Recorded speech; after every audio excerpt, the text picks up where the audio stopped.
Stéphane Akwa, bonjour. Bonjour Marcel, bonjour à tous. Nous allons évidemment parler ce matin de cette décision des États-Unis qui ont annoncé hier soir des sanctions ciblées contre certains acteurs de la crise anglophone. Les États-Unis qui annoncent notamment qu'ils ne vont plus délivrer de visa aux personnes jugées responsables des violences au nord-ouest et au sud-ouest. Quelle est la portée de cette décision ? C'est un événement, je dirais, ce n'est pas simplement anodin, ce n'est pas une fois de plus une déclaration, ce n'est pas simplement comme ça un fait qui passerait au milieu de beaucoup d'autres que nous jugerions plus importants. Non, là c'est un acte décisif. Il me semble que c'est la première fois que les États-Unis argumente à ce niveau et décide de telles sanctions, parce que ce sont réellement des sanctions, et qu'effectivement cela pousse à la fois les différents protagonismes à réviser leur position, mais cela surtout argumente le fait que les États-Unis aujourd'hui considèrent cette crise comme importantissime, s'y penchent et décident de prendre des mesures. Donc il faut considérer qu'il y a là un sérieux tournant qui vient d'être engagé. Et le communiqué du secrétaire d'État américain Anthony Blinken est assez clair. Les États-Unis, dit-il, sont décidés à mettre fin à la violence qui se poursuit au Cameroun et sont aux côtés du peuple camerounais. Décident donc à partir d'aujourd'hui, depuis hier soir, d'imposer des restrictions de visa à tous ceux qui sont jugés responsables de la crise qui se poursuit dans les régions anglophones du Nord-Ouest. Le ton est assez ferme et surtout ce qui retient mon attention ici, c'est que, les États-Unis se disent déterminés à mettre fin à cette violence et les États-Unis disent être aux côtés du peuple camerounais et non du gouvernement. Voilà, en termes de vocabulaire, c'est un moment de sémantique particulier. Effectivement, cela voudrait dire donc que le choix de ceux qui argumentent pour la violence sera fait non pas en fonction de sa position, gouvernement ou pas gouvernement, mais effectivement des actes posés, étant entendu que la boussole pour les États-Unis, c'est clairement effectivement la protection du peuple.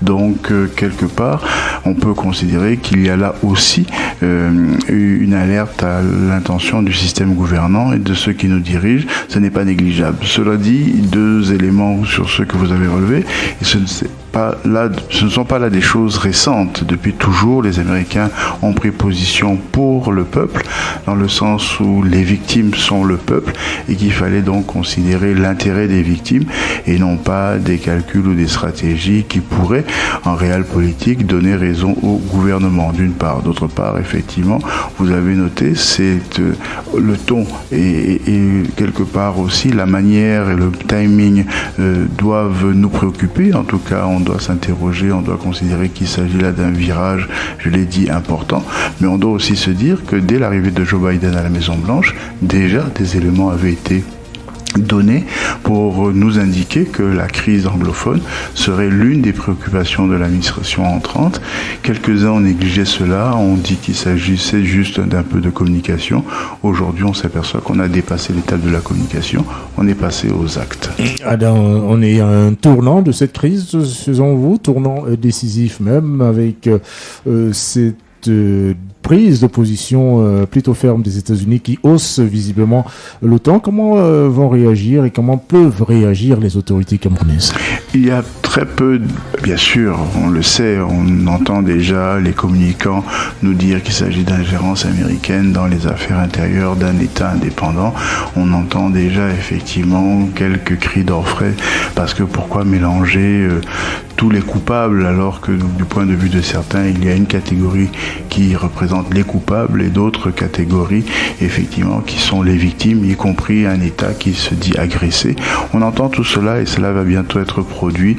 Il ne faut pas être étonné à ce niveau-là. Mais ce qui est effectivement très important, c'est à la fois que ces propositions, donc qui sont sous forme de sanctions, ne laissent pas de place à la discussion. Jadis, des ambassadeurs américains venaient à Itoudi expliquer au président qu'il faudrait quand même se préoccuper de cette crise et les propos étaient balayés d'un revers de la main.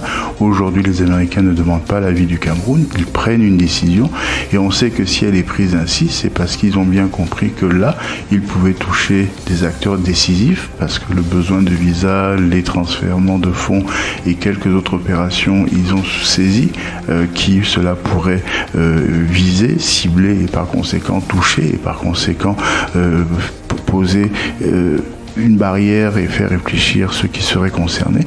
Mais cela veut aussi dire effectivement qu'aujourd'hui, le gouvernement, s'il veut changer la position des États-Unis, sera obligé de demander à discuter et les États-Unis diront « Ok, nous voulons bien discuter avec vous de la façon d'assouplir ces sanctions, mais nous discuterons aussi de la façon dont il faudrait envisager une discussion avec toutes les parties prenantes de la crise anglophone. » Et les États-Unis qui, là aussi, exigent de manière ferme un dialogue sans condition et dialogue inclusif, disent-ils, et sans condition pour résoudre pacifiquement cette crise. Voilà. Les mots ont un sens. Tous les mots ont un sens, mais je le répète, ils ne sont pas nouveaux. Depuis toujours, les partenaires occidentaux du Cameroun demandent à ce que les uns et les autres accèdent à l'idée d'une, non pas une négociation, mais au moins d'une conversation sur les termes de la divergence et les façons, les possibilités d'en sortir. Rien de cela n'a été entendu. Il y a eu toujours des atermoiements et souvent des refus. Mais aujourd'hui, il sera difficile de s'esquiver, d'éviter ce que les États-Unis proposent. Non pas parce que c'est la meilleure des solutions, même si on sait que le dialogue depuis toujours est la solution, la seule et l'unique, mais effectivement, elle ne pouvait pas être mise en place, cette solution, cette proposition, parce qu'il y avait beaucoup de refus argumentés, comme je l'ai souligné aujourd'hui, mais maintenant, si les Américains ne sont pas avec nous et beaucoup d'autres ne sont pas avec nous dans l'option violente, mais plutôt avec nous dans une option pacifique, il faudra bien s'y résoudre, ou tout au moins intelligemment accepter cette main tendue et profiter de l'occasion pour sortir enfin de cette situation. Le chiffre du jour. 15%, c'est le montant de la dotation budgétaire pour la décentralisation. Vous savez qu'aujourd'hui s'ouvre à l'Assemblée nationale la session dite de juin. C'est une session qui est traditionnellement consacrée à l'orientation du budget. Ce n'est pas encore le vote du budget, mais ce sont des discussions préalables à ce que serait le budget, dont on parlera à la prochaine session au dernier trimestre de cette année. Mais il y aura évidemment à nouveau cette réclamation des élus s'agissant de ce que l'État doit continuer à fournir en budget pour soutenir la décentralisation. Mais je note aussi, on nous explique qu'il y a quelques discussions qui sont envisagées, notamment l'une sur la protection de l'enfance, une autre sur la question foncière. Vous savez que c'est un réel poison. Et puis bien évidemment, on ne manquera pas de parler des coupures d'eau et d'électricité.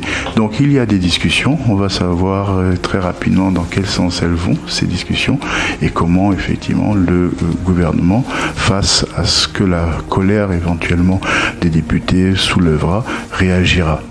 Sur les 15%, brièvement, je conclus en disant qu'au-delà de cette bouffée, non pas d'oxygène, mais financière nécessaire, vous vous rappelez que beaucoup de régions du Cameroun manifestent via des mémorandums s'agissant de l'équilibre des régions, mais aussi du respect des dotations pour le développement. L'extrême nord notamment est très souvent dans cette catégorie-là. Bref, une session parlementaire qui peut-être, pour une fois, s'annoncerait. Nous suivrons cela.